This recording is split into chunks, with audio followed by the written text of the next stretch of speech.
Thank you.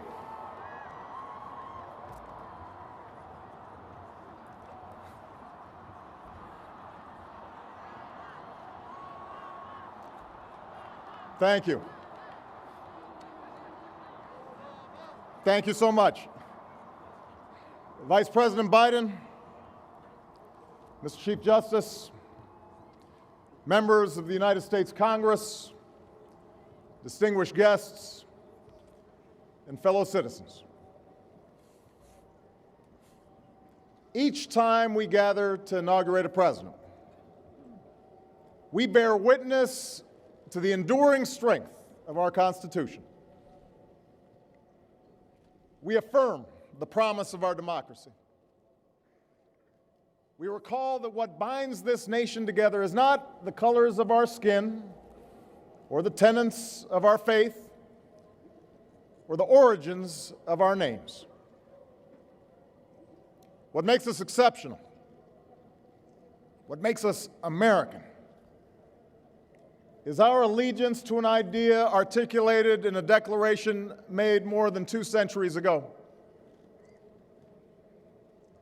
We hold these truths to be self-evident, that all men are created equal,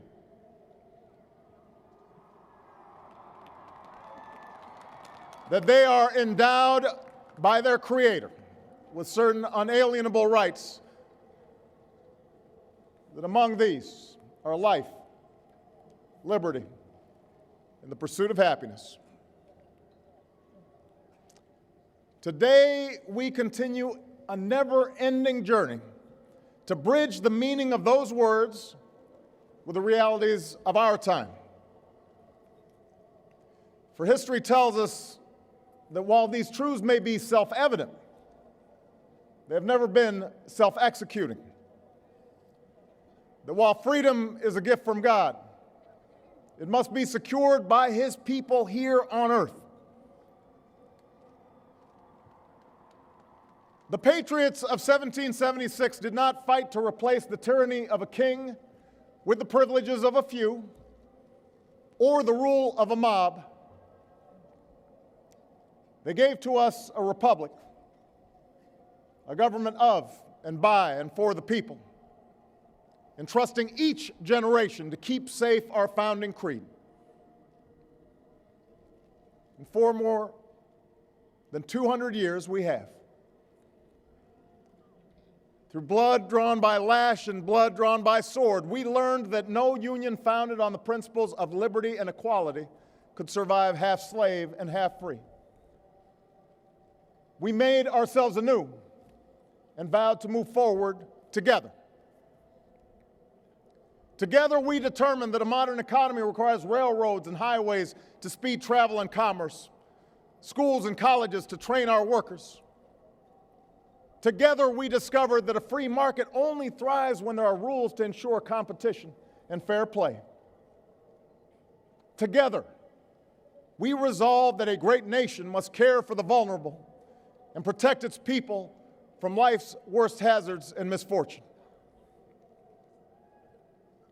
Through it all, we have never relinquished our skepticism of central authority, nor have we succumbed to the fiction that all society's ills can be cured through government alone. Our celebration of initiative and enterprise, our insistence on hard work and personal responsibility, these are constants in our character. But we have always understood that when times change, so must we. That fidelity to our founding principles requires new responses to new challenges.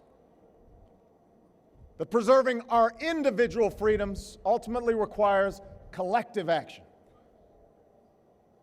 For the American people can no more meet the demands of today's world by acting alone than American soldiers could have met the forces of fascism or communism with muskets and militias.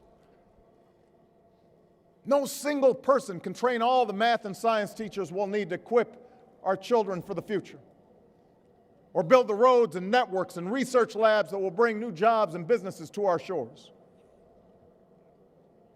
Now, more than ever, we must do these things together as one nation and one people.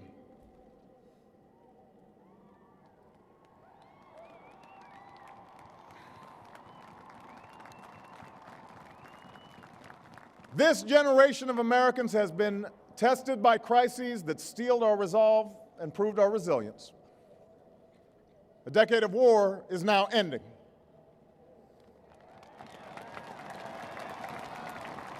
An economic recovery has begun. America's possibilities are limitless, for we possess all the qualities that this world without boundaries demands: youth and drive, diversity and openness, an endless capacity for risk, and a gift for reinvention. My fellow Americans, we are made for this moment, and we will seize it so long as we seize it together.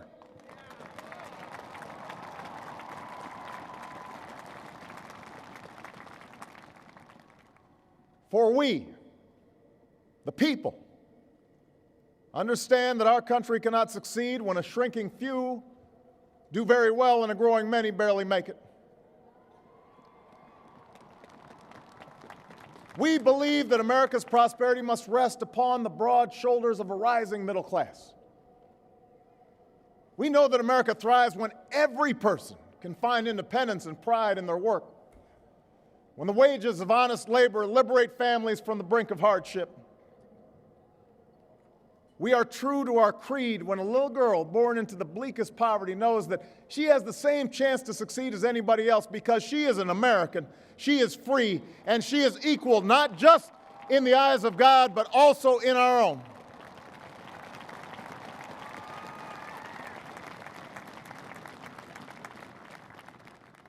We understand that outworn programs are inadequate to the needs of our time. So we must harness new ideas and technology to remake our government, revamp our tax code, reform our schools, and empower our citizens with the skills they need to work harder, learn more, reach higher. But while the means will change, our purpose endures. A nation that rewards the effort and determination of every single American. That is what this moment requires. That is what will give real meaning to our creed.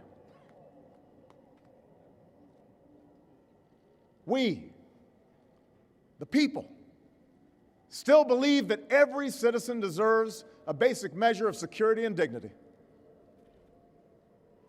We must make the hard choices to reduce the cost of health care and the size of our deficit. But we reject the belief that America must choose between caring for the generation that built this country and investing in the generation that will build its future.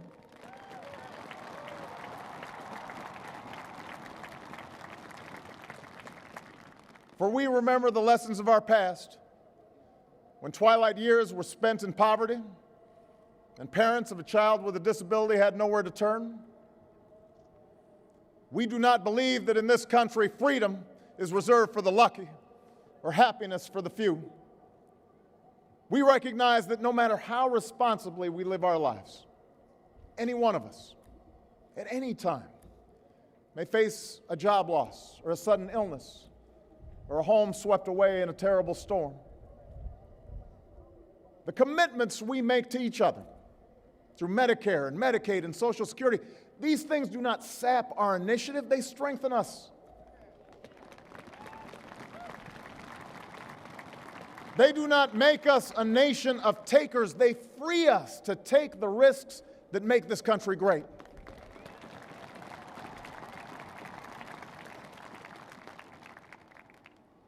We, the people, still believe that our obligations as Americans are not just to ourselves, but to all posterity. We will respond to the threat of climate change, knowing that the failure to do so would betray our children and future generations.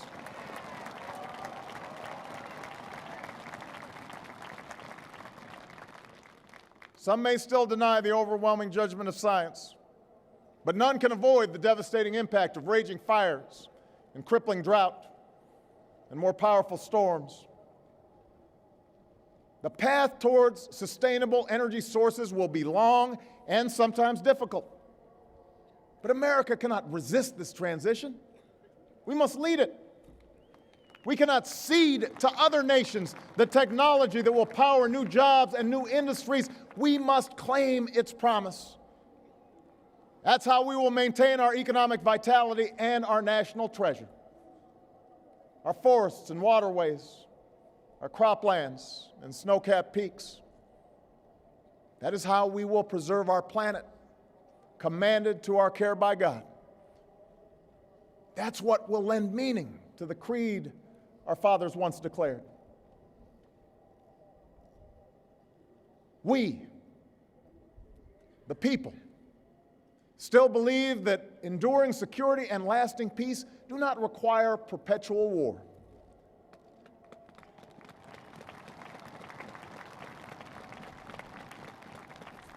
Our brave men and women in uniform, tempered by the flames of battle, are unmatched in skill and courage. Our citizens, seared by the memory of those we have lost, know too well the price that is paid for liberty. The knowledge of their sacrifice will keep us forever vigilant against those who would do us harm. But we are also heirs to those who won the peace and not just the war, who turned sworn enemies into the surest of friends, and we must carry those lessons into this time as well. We will defend our people and uphold our values through strength of arms and rule of law. We will show the courage to try and resolve our differences with other nations peacefully, not because we are naive about the dangers we face, but because engagement can more durably lift suspicion and fear. America will remain the anchor of strong alliances in every corner of the globe. And we will renew those institutions that extend our capacity to manage crisis abroad. For no one has a greater stake in a peaceful world than its most powerful nation. We will support democracy from Asia to Africa, from the Americas to the Middle East, because our interests and our conscience compel us to act on behalf of those who long for freedom. And we must be a source of hope to the poor, the sick, the marginalized, the victims of prejudice, not out of mere charity, but because peace in our time requires the constant advance of those principles that our common creed describes: tolerance and opportunity, human dignity, and justice. We, the people, declare today that the most evident of truths, that all of us are created equal, is the star that guides us still. Just as it guided our forebears through Seneca Falls and Selma and Stonewall, just as it guided all those men and women, sung and unsung, who left footprints along this great mall, to hear a preacher say that we cannot walk alone, to hear a king proclaim that our individual freedom is inextricably bound to the freedom of every soul on earth.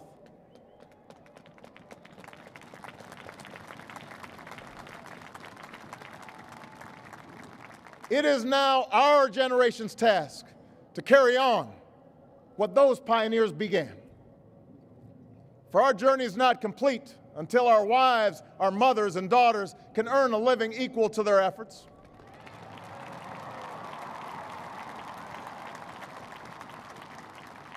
Our journey is not complete until our gay brothers and sisters are treated like anyone else under the law.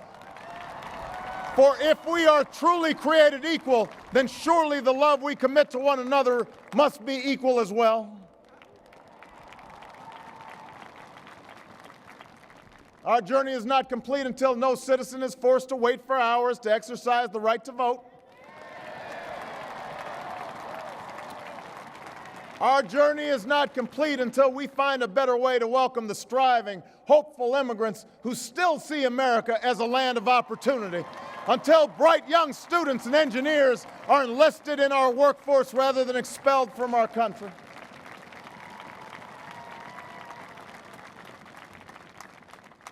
Our journey is not complete until all our children, from the streets of Detroit to the hills of Appalachia to the quiet lanes of Newtown, know that they are cared for and cherished and always safe from harm.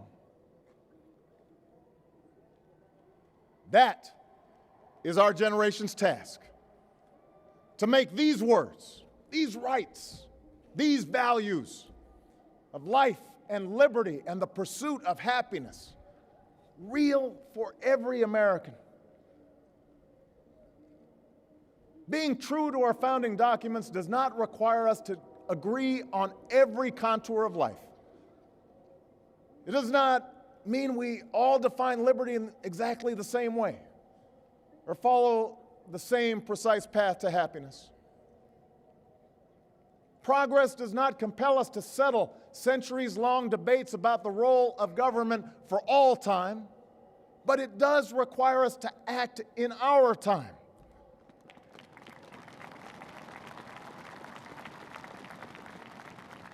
For now, decisions are upon us, and we cannot afford delay. We cannot mistake absolutism for principle, or substitute spectacle for politics, or treat name-calling as reasoned debate. We must act. We must act knowing that our work will be imperfect. We must act knowing that today's victories will be only partial, and that it will be up to those who stand here in 4 years, and 40 years, and 400 years hence to advance the timeless spirit once conferred to us in a spare Philadelphia hall.